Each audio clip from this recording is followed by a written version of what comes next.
There's another kind of intelligence that we have inside the body.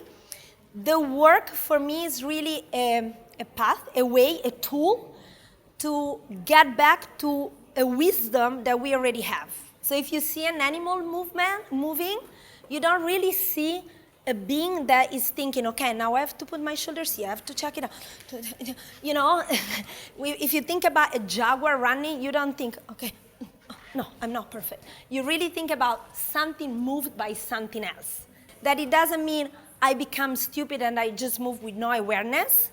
It's actually the opposite. It's just that that awareness is created through movement. So I don't understand everything first, control everything first, and then I move.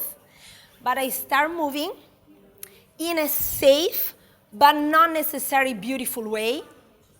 Okay? Not at all. You don't have to be beautiful and perfect right away. Eventually. But it's a path. Okay? And you build up awareness and confidence through movement.